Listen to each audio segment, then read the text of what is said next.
આપણી સંકલ્પ ન્યૂઝ ચેનલને સબસ્ક્રાઇબ અને લાઇક કરો, બેલ આઇકન દબાવો જેથી આવનાર ન્યૂઝ અપડેટ્સની નોટિફિકેશન આપના મોબાઈલ પર સૌથી પહેલા પહોંચે. Like, subscribe and share the video. નમસ્કાર દર્શક મિત્રો, હું છું પૂજા ઢંગેલ. સંકલ્પ ન્યૂઝમાં આપનું સ્વાગત છે. સમાચારની શરૂઆત કરતા પહેલા એક નજર આજના મુખ્ય સમાચાર ઉપર. વલસાડમાં ₹1.72 કરોડના સાયબર ફ્રોડ રેકેટનો પર્દાફાશ કરી 2 આરોપીને પોલીસે દબોચ્યા. આરોપીઓ છેતરેલા કરોડો રૂપિયા મ્યુલ એકાઉન્ટ્સ દ્વારા ઠેકાણે પાડતા 2 સાયબર ગુનેગાર વોન્ટેડ. બેંકની slip, chequebook, debit card, passbook, અન્ય વ્યક્તિઓના આધાર કાર્ડ, વીજ બિલ પોલીસે જપ્ત કર્યા. સાયબર ગુનેગારો સાવધાન. ગુજરાતમાં સાયબર ઠગોનું હવે આવી બન્યું છે. વલસાડ સાયબર ક્રાઇમ પોલીસે ઓપરેશન મ્યુલ હન્ટ 2.0 અંતર્ગત એક બહુ મોટા આંતરરાજ્ય સાયબર ફ્રોડ રેકેટનો પર્દાફાશ કર્યો છે. કરોડો રૂપિયાની હેરાફેરી કરતા આ રેકેટમાં પોલીસે 2 આરોપીઓની ધરપકડ કરી છે અને ₹1.72 લાખથી પણ વધુ રૂપિયાનું સાયબર ફ્રોડ શોધી કાઢ્યું છે. સમગ્ર મામલાની વિગતવાર વાત કરીએ તો ગૃહ રાજ્યમંત્રી હર્ષ સંઘવી અને રાજ્યના પોલીસ વડા GS મલિકના માર્ગદર્શન હેઠળ વલસાડ જિલ્લા પોલીસ વડા યુવરાજસિંહ જાડેજા દ્વારા સાયબર ગુનેગારો સામે કડક ઝુંબેશ છેડવામાં આવી છે, જેના ભાગરૂપે વલસાડ સાયબર ક્રાઇમની ટીમે સમન્વય પોર્ટલ ઉપર ઝીણવટભરી તપાસ હાથ ધરી હતી. આ તપાસ દરમિયાન બેંક ઓફ બરોડાનું JK એન્ટરપ્રાઇઝ નામે ચાલતું એક શંકાસ્પદ કરંટ એકાઉન્ટ મળી આવ્યું હતું. પોલીસે જ્યારે તપાસના ચક્રો ગતિમાન કર્યા ત્યારે આ ખાતાધારક વલસાડનો જ નયન મહેશભાઈ બિરારી હોવાનું સામે આવ્યું. તેની પૂછપરછમાં ચોંકાવનારો ખુલાસો થયો કે વલસાડના જ રિષભસિંહ રાજપાલસિંહ નામના વ્યક્તિએ તેને સાયબર ફ્રોડના નાણાંની હેરાફેરી કરવા માટે ડમી કંપની અને બેંક એકાઉન્ટ ખોલાવવા કહ્યું હતું. આખી ગેંગ ભારતભરમાંથી છેતરેલા કરોડો રૂપિયા આ મ્યુલ એકાઉન્ટ્સ દ્વારા ઠેકાણે પાડતી હતી. ટેકનિકલ ઇન્ટેલિજન્સના આધારે પોલીસે વલસાડના આઝાદ ચોક પાસેથી મુખ્ય સૂત્રધાર રિષભસિંહ રાજપાલસિંહને દબોચી લીધો હતો. તેની પ્લાસ્ટિકની બેગ માંથી સાયબર ફ્રોડમાં વપરાતા દસ્તાવેજો મોટો જથ્થો મળી આવ્યો હતો. પોલીસે આરોપીઓ પાસેથી અલગ અલગ બેંકની સ્લીપ અને ચેકબુક, 4 ડેબિટ કાર્ડ અને પાસબુક, કરંટ એકાઉન્ટ માટે ખોટા બનાવેલા 4 ઉદ્યમ સર્ટિફિકેટ, મોબાઈલ ફોન અને અન્ય વ્યક્તિઓના આધાર કાર્ડ તેમજ વીજ બિલ જપ્ત કર્યા હતા. આખી ગેંગના તાર ઉત્તર પ્રદેશ અને સુરત સાથે જોડાયેલા છે. હાલમાં સુરતનો કીર્તિમાન સિંહ અને યુપીનો આયુષ સિંહ નામના 2 આરોપીઓ ફરાર છે, જેમને પકડવા પોલીસે ચક્રો ગતિમાન કર્યા છે.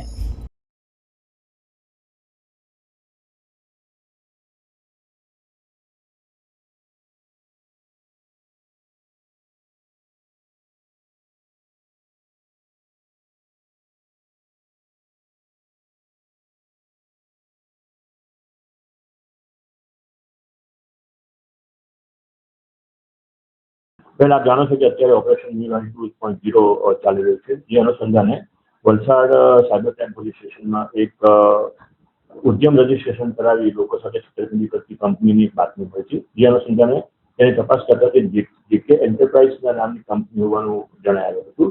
જેનું ડિટેલમાં ઇન્વેસ્ટિગેશન કરતા આ જે કંપની છે એનું જે બેંક એકાઉન્ટ છે બેંક ઓફ બરોડા નયન મહેશભાઈ બિરારીના નામે હોવાનું જાણ પર આવેલું હતું. જેની તપાસ દરમિયાન નયન જે છે એને તપાસવામાં આવતી, તેની પૂછપરછ કરવામાં આવતા તે એક સામાન્ય પગારદાર માણસ છે, તે કોઈ કંપની નથી. તેમ છતાં આ જે એકાઉન્ટ છે એમાં તો એક કરોડ 72 લાખ સમથિંગ જેટલું મોટું ટ્રાન્ઝેક્શન થયું હતું. જે સંબંધિત તેની ઘનિષ્ઠ પૂછપરછ કરતા નયને જણાવ્યું કે આ એક એનો મિત્ર જે રિષભસિંહ કરીને જે છે એ હાલમાં અહીંયા વલસાડમાં રહેતો હોય એની સાથેનો સંપર્ક થયેલો અને રિષભસિંહ નામના વ્યક્તિએ એને આ રીતે ઉદ્યમ રજીસ્ટ્રેશનના એકાઉન્ટ ખોલાવાઈ અને લોકો એમાં ટ્રાન્ઝેક્શન થાય તો તેને કમિશન મળશે એ રીતે એની સાથે વાતચીત કરેલી અને જે અનુસંધાને તેને આ કમિશનના લોભમાં આ એકાઉન્ટ ખોલાવ્યું અને મ્યુલ એકાઉન્ટની જે ડિટેલ્સ છે એને આ રિષભસિંહ સાથે શેર કરેલી. સર, અત્યાર સુધીમાં જે ઇન્વેસ્ટિગેશન થયું છે એમાં કુલ અત્યારે 2 આરોપીની સાયબર ક્રાઇમ પોલીસ સ્ટેશન વલસાડે ધરપકડ કરી છે. જેમાં એકાઉન્ટનું જેનું એકાઉન્ટ છે એ નામ નયન મહેશભાઈ બિરારી કરીને એ લોકલ વલસાડનો રહેવાસી છે અને તેની સાથે રિષભસિંહ રાજપાલસિંહ કરીને પણ વલસાડનો રહેવાસી છે. હાલમાં વલસાડ રહે છે, મૂળ ઉત્તર પ્રદેશનો છે. અને આ ઉપરાંત આ તપાસના કામે અન્ય 2 આરોપીઓ કીર્તિમાન સિંહ અને આયુષ સિંહ જે બંને ઇન્દોર અને યુપીના હોવાનું જણાવે છે, તેમના નામ ખુલવા પામેલા છે. ડિસેમ્બર 2025 લઈને આજ દિન સુધી એમાં કુલ ₹1,88,513 જેવી માતબર રકમનું જે છે ટ્રાન્ઝેક્શન થયેલું હતું. આ જે ટોળકી જે છે એ આ રીતે મ્યુલ એકાઉન્ટ જે છે ભાડે લેવામાં આવતું હતું અને તેનું ઉદ્યમ રજીસ્ટ્રેશન કરાવી કોઈ કંપનીના નામે એ ઓનલાઈન પોતાની જે છે એડવર્ટાઇઝમેન્ટ કરતા હતા અને લોકોને એમાં ઇન્વેસ્ટમેન્ટ કરવા માટે એ લોકો પ્રેરતા હતા સોશિયલ મીડિયાના માધ્યમથી અને એમાં ઘણી મોટી રકમનું જે છે ઇન્વેસ્ટમેન્ટ કરેલું અને સાયબર ફ્રોડ કર્યો હતો. અત્યાર સુધીમાં જે છે એ વલસાડ પોલીસ સ્ટેશનમાં વલસાડ પોલીસ સ્ટેશનમાં અત્યારે આ જે ગુનો દાખલ થયો છે જેમાં બંને આરોપીની ધરપકડ થઈ છે, પરંતુ આ ઉપરાંત એ લોકો પાસે 20 જેટલી ફરિયાદો જે છે એ જુદા જુદા પોલીસ સ્ટેશનમાં દાખલ થઈ છે અથવા દાખલ થઈ રહી છે. પારડીના ડુંગરીમાં પિકઅપ ટેમ્પામાં સેન્ટિંગ લાકડાની આડમાં ₹5.82 લાખનો દારૂ ઝડપાયો, બુટલેગર ફરાર. પારડી તાલુકાના ડુંગરી ગામ પાસે પોલીસે દારૂની હેરાફેરી કરતા પિકઅપ ટેમ્પો ઝડપી પાડ્યો હતો. પારડી પોલીસને મળેલ બાતમીના આધારે વોચ ગોઠવી હતી ત્યારે પિકઅપ ટેમ્પો નંબર GJ03CU0552 આવતા પોલીસે તેને રોકવાનો પ્રયાસ કર્યો હતો, પરંતુ ચાલક પોલીસને જોઈ પૂર ઝડપે વાહન હંકારી મૂક્યું હતું, જેનો પોલીસે ફિલ્મી ઢબે પીછો કરતા ચાલક રોડના સાઈડે ટેમ્પો મૂકી સ્થળ ઉપરથી ફરાર થઈ ગયો હતો. પોલીસે પિકઅપ ટેમ્પામાં તપાસ કરતા સેન્ટિંગના લાકડાની આડમાં દારૂના બોક્સ નંગ 80 જેમાં 2088 નંગ બોટલ જેની કિંમત ₹5.82 લાખનો જથ્થો ઝડપી પાડ્યો હતો. પોલીસે કુલ ₹8.82 લાખનો મુદ્દામાલ કબજે કરી પ્રોહિબિશન એક્ટ હેઠળ ગુનો નોંધી વધુ તપાસ હાથ ધરી છે.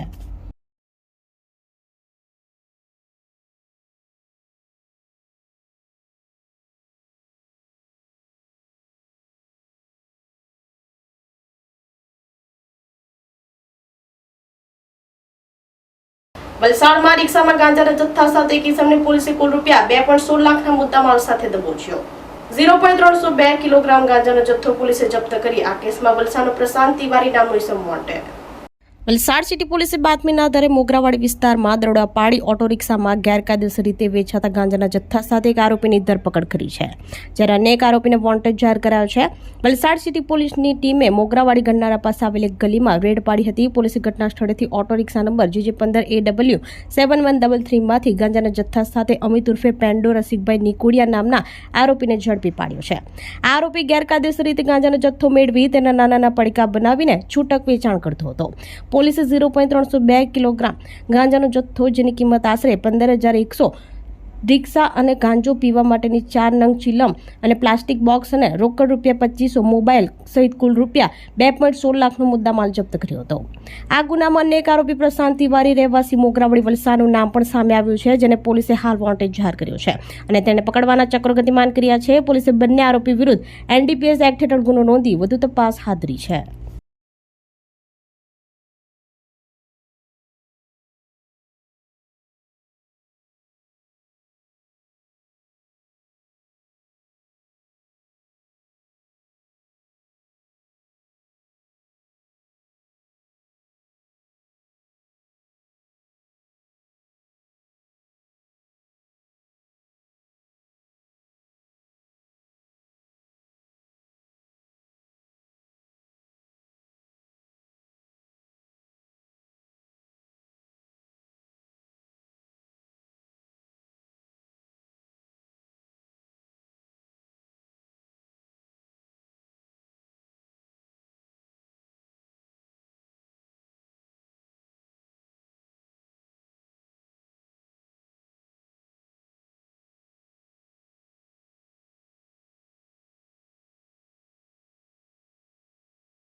સમગ્ર દેશમાં નવનિર્મિત અત્યાધુનિક નાની દમણ પોલીસ મથકનું ભવ્ય લોકાર્પણ કરાયું. 1903માં નિર્માણ પામેલ 123 વર્ષ જૂનો ઐતિહાસિક નવા રૂપરેખમાં લોકોને આકર્ષી રહ્યો છે. સમગ્ર દેશ દમણમાં નાની દમણ ખાતે એક ઐતિહાસિક પોલીસ સ્ટેશન અસ્તિત્વ ધરાવતું હતું, જેના સ્થાને હવે પોર્ટુગીઝ સ્થાપત્યને સંપૂર્ણપણે અનુરૂપ એવું એક નવું પોલીસ મથક નિર્માણ પામ્યું છે. તાજેતરમાં જ આ અત્યાધુનિક પોલીસ મથકનું અત્યંત ભવ્ય લોકાર્પણ કરવામાં આવ્યું હતું, જેમાં કાયદોની વ્યવસ્થા જાળવવા માટે પોલીસ મથકમાં આધુનિક સુવિધા ઉપલબ્ધ કરાઈ છે. આ પોલીસ મથકની બાજુમાં પોર્ટુગલ સમયના 1903ની સાલમાં નિર્મિત એક ઐતિહાસિક કૂવો પણ આવેલ છે. નવાઈની વાત તો એ છે કે આટલા વર્ષો વીત્યા બાદ પણ આ કૂવામાં હજુ પણ તાજું અને નિર્મળ પાણી સતત વહી રહ્યું છે. વર્ષ 2022 થી 25 સુધી પોલીસ સ્ટેશનનું નવું બાંધકામ કરવામાં આવી રહ્યું હોવાથી જૂના પોલીસ મથકનું ડિમોલેશન કરવામાં આવ્યું હતું, પરંતુ પ્રદેશ પ્રશાસને દૂરંદેશી વાપરીને વર્ષ 1903માં નિર્માણ પામેલા 123 વર્ષ જૂના ઐતિહાસિક કૂવાનું ડિમોલેશન કરવાને બદલે તેની સાવચેતીપૂર્વક જાળવણી કરી હતી.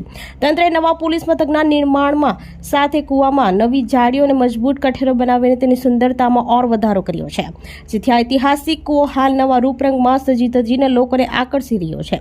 પ્રશાસન દ્વારા ઐતિહાસિક પોર્ટુગીઝ કૂવાની જાળવણી કરી તેને સુંદર રીતે ફરી નિર્મિત કરતા સ્થાનિક લોકોમાં અત્યંત આનંદની લાગણી વ્યાપી ગઈ છે.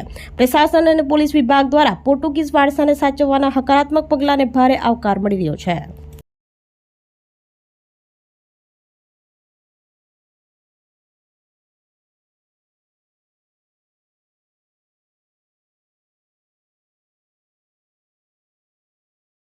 સોમવતી અમાસના દિને વાપી કુંતાના મહાદેવ મંદિરે ભક્તોએ શિવજીના દર્શન કરી કથાનો લાભ લીધો. અધિક માસના છેલ્લા દિવસ એટલે કે સોમવતી અમાસ દિને વાપીના કુંતા ખાતે આવેલા ઐતિહાસિક મહાદેવ મંદિરમાં ભક્તોએ પૂજા અર્ચના કરી હતી. સાથે સ્થાનિકો દ્વારા શિવ પુરાણ કથાનું આયોજન કરતા ધાર્મિક વાતાવરણ સર્જાયું હતું. સનાતન ધર્મમાં લોકોની એકતા અને ભાઈચારા સાથે ભક્તિના રંગમાં રંગાઈને શિવજી મહારાજની આરાધના કરી ધન્ય બન્યા હતા. કુંતા ખાતે મહાદેવ મંદિરમાં મોટી સંખ્યામાં ભાવિક ભક્તોએ દર્શન કરી ધન્યતા અનુભવી હતી. તો સાથે કુંતા નજીક સંપ્રદેશ દમણ દરિયા કિનારે સ્નાન કર્યું હતું.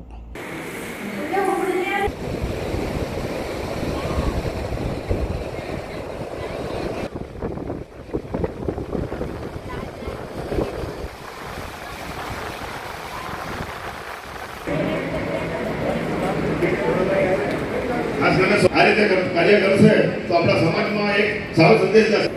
એમણે બી એક બાપુને સવાલ કરેલો, શિવનો પ્રશ્ન પૂછેલો એમને એના ધર્મનો એ કરવા વિચાર કે આવીને આ પહોંચીને દર્શન કરીને ગયા. એની મારા ભાઈ ધ્યાનથી પારડીમાં બ્રહ્મકુમારીઝ દ્વારા આંતરરાષ્ટ્રીય યોગ દિવસ અંતર્ગત walk for peace and yoga યાત્રા નીકળી. પારડીમાં આંતરરાષ્ટ્રીય યોગ દિવસના ઉપલક્ષમાં પ્રજાપિતા બ્રહ્મકુમારી ઈશ્વરીય વિશ્વવિદ્યાલય દ્વારા walk for peace and yoga શાંતિ યાત્રાનું ભવ્ય આયોજન કરવામાં આવ્યું હતું. કાર્યક્રમનો મુખ્ય હેતુ સમાજમાં શાંતિ, સ્વાસ્થ્ય, યોગ અને સંસ્કારોનો સંદેશ જન સુધી પહોંચાડવાનો હતો. બ્રહ્મકુમારી કેન્દ્રથી યાત્રાનો પ્રારંભ કરવામાં આવ્યો હતો. સફેદ વસ્ત્રોમાં સજ્જ બ્રહ્મકુમારીઓ વિવિધ યોગ ગ્રુપના સભ્યો તથા નગરજનો ઉત્સાહપૂર્વક યાત્રામાં જોડાયા હતા. યાત્રા શહેરના મુખ્ય માર્ગો પરથી પસાર થઈ લોકોને યોગ, ધ્યાન અને આંતરિક શાંતિનું મહત્વ સમજાવતી હતી. કાર્યક્રમ દરમિયાન પારડી સેવા કેન્દ્રના મુખ્ય સંચાલિકા બ્રહ્મકુમારી પારુલબેને જણાવ્યું હતું કે આજના તણાવભર્યા જીવનમાં યોગ અને રાજયોગ, ધ્યાન માનસિક શાંતિ, સ્વાસ્થ્ય અને સકારાત્મક જીવનશૈલી માટે અત્યંત જરૂરી છે. યોગ માત્ર શારીરિક કસરત નથી, પરંતુ સુપ્રીમ સોલ પરમાત્મા સાથેનું સરળ કનેક્શન છે. રાજયોગ એ જીવન જીવવાની કળા છે. તેમણે સૌને દૈનિક જીવનમાં યોગ અને ધ્યાન આપવાનો સંદેશો આપ્યો હતો.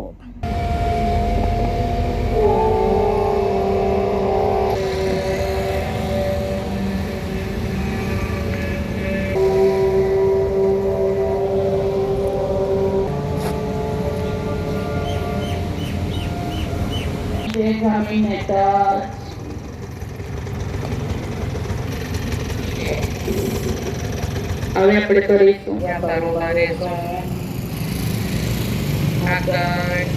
હાથ ડાબા શોલ્ડર પર, જમણી બાજુ ટર્ન, ડાબો હાથ જમણા શોલ્ડર પર,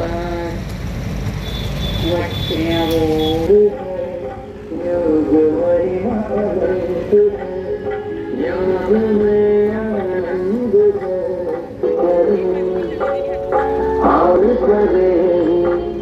તો આ તારના સમાચારો, નવા સમાચારો સાથે કાલે ફરી મળીશું. નમસ્કાર. આપણી સંકલ્પ ન્યૂઝ ચેનલને સબસ્ક્રાઇબ અને લાઇક કરો. બેલ આઇકન દબાવો જેથી આવનાર ન્યૂઝ અપડેટ્સની નોટિફિકેશન આપના મોબાઈલ પર સૌથી પહેલા પહોંચે. Like, subscribe and share the video.